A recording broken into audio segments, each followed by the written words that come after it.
क्रिस्त में प्यारे भाई और बहनों, आप सबों को प्यार भरा जय यीशु। एक बार एक बच्चा मेरे पास आया। उसने एक भारी भरकम शब्द कहा मुझसे और मुझसे पूछा, सिस्टर इसका अर्थ क्या है? मैं एक क्षण रुक गई और मैंने उससे पूछा, बेटा यह शब्द तुम्हें कहां से मिला?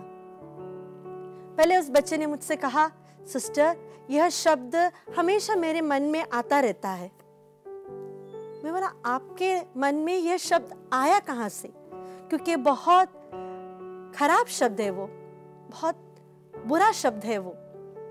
तो उस बच्चे ने बहुत पूछने के बाद उसने मुझसे कहा, सिस्टर जब मम्मी पापा के बीच में लड़ाई होती है तो पापा मम्मी को इस शब्द से बुलाते हैं। 2-3 दिन पापा जितने भी दिन गुस्से में हैं, उतने दिन उनके मुंह से केवल यही शब्द निकलता है माँ के लिए।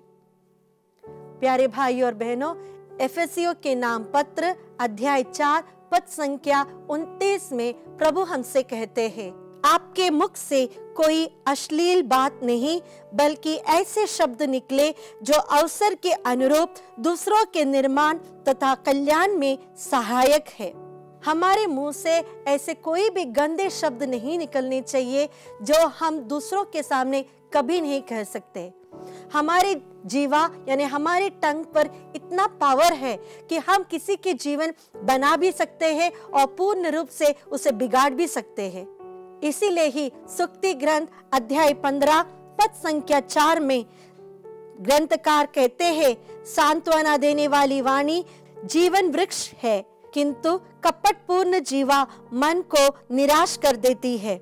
जब हम अपने शब्दों के द्वारा दूसरे के हृदय को प्रहार करते हैं तो उनका दिल टूट जाता है, लेकिन अगर हम एक अच्छे वचन, एक एनकरेजिंग वर्ड एक व्यक्ति को देते हैं, उससे वह व्यक्ति जीवन भर याद रखता है।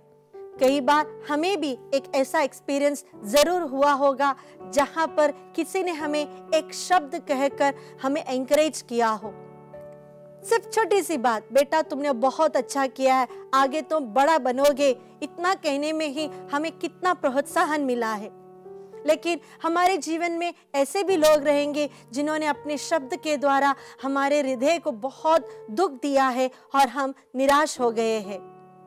हमारे परिवार में प्यारे भाई और बहनों, ये बात हम ध्यान रखें इस उपवास काल में कि हम कभी भी अपने शब्दों के द्वारा किसी को दुख न दे। सुक्ति ग्रंथ अध्याय 16 पद संख्या 24 में हम यह पढ़ सकते हैं, मधुर वाणी मधुमक्खी का छत्ता है, वह मन को आनंद और शरीर को स्वास्थ्य प्रदान करती है।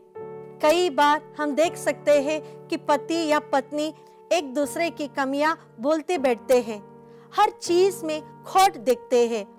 माँ बाप अपने बच्चों को हमेशा डांटते रहते हैं। जब भी देखो सास बहू के बीच में कुछ ना कुछ तू मैं चलता है। प्यारे भाई और बहनों, आइए इस उपवास काल में हम कोशिश करें कि हम दूसरों के बारे में अच्छा बोलें, उनके बारे में उनके सामने ही नहीं बल्कि उनके पीठ पीछे भी उनके बारे में अच्छा बोलें, ताकि हमारे शब्दों के कारण उनके हृदय में आनंद हो, उनको अच्छा स्वास्थ्य मिले। आइए आज के दिन हम यह वाक्य याद करें। सुक्ति ग्रंथ अध्याय 18 पद संख्या 21, जीवन और मृत्यु दोनों मनुष्य की जीवा के अधीन है, उसका सदुपयोग करो और तुम्हें उसका फल प्राप्त होगा। आइए हम प्रार्थना करें। प्यारे प्रभु जी, हमारे जीव को हम आपको समर्पित करते हैं। आपने जिस तरह नबी इसायास के जीव को छूकर उसे शुद्ध किया था, हमारे मुंह से निकलने वाले हर एक शब्द को अब शुद्ध कीजिए, ताकि हमारे द्वारा दूसरों में भी जीवन हो, उनके मन में भी आनंद हो और हम आपकी महिमा हमेशा गा सके। यही प्रार्थना करते हैं हम हमारे प्रभु यीशु क्रिस्त के द्वारा, आमीन।